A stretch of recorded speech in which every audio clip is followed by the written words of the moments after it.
La bête du Gévaudan est le surnom attribué à un ou plusieurs canidés à l'origine d'une série d'attaques contre des humains survenues entre le 30 juin 1764 et le 19 juin 1767.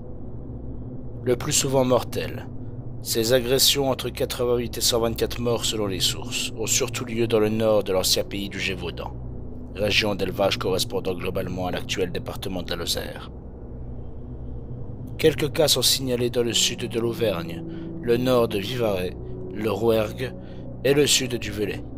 Le royaume de France compte quelques 20 000 loups au XVIIIe siècle, mais le drame du Gévaudan intervient opportunément pour la presse au mal de vente après la guerre de 7 ans.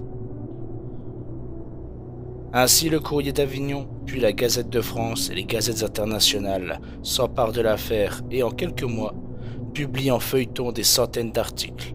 Dépassant rapidement le fait divers, la bête du Gévaudan mobilise de nombreuses troupes militaires et donne naissance à toutes sortes de rumeurs et croyances à l'époque, tant sur sa nature.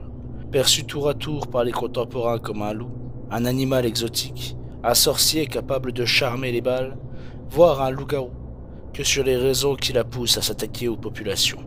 L'évêque de Mende dénonçant alors un châtiment divin. Parmi les nombreux animaux abattus alors, 2 canidés sont soupçonnés d'être la bête. Le premier est un grand loup tué en septembre 1765 par François-Antoine, le porte-arquebuse de Louis XV, sur le domaine de l'abbaye royale de Chaise. Une fois l'animal empaillé et apporté à Versailles, les journaux et la cour se désintéressent de l'affaire, mais les ravages reprennent quelque temps après. Le 19 juin 1767 à la Bessères-Saint-Marie, le paysan Jean Chastel abat le second animal identifié comme un loup, ou un canidé ressemblant partiellement à un loup. Passé cette date, plus aucune attaque mortelle n'est signalée dans la province. La majorité des historiens expliquent les prédations de la bête par la présence de plusieurs loups devenus anthropophages.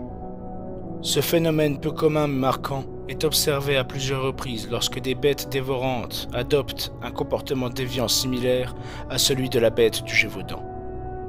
En ciblant exclusivement les êtres humains selon des modalités spécifiques d'attaque et de consommation des victimes, bête de l'Auxerrois entre 1732 et 1734, bête du Lyonnais entre 1754 et 1756, bête des Cévennes en 1813, etc. De tels cas s'inscrivent dans le contexte global des centaines d'attaques attribuées majoritairement aux loups carnassiers en France depuis la fin du Moyen-Âge jusqu'au XIXe siècle. Malgré ce consensus historique, l'identité biologique des canidés responsables des attaques au Gévaudan fait toujours l'objet de débats, parfois arrivés par la controverse sur la dangerosité de Canis lupus et les polémiques suscitées par la réapparition du loup gris en France après son éradication du territoire national au XXe siècle.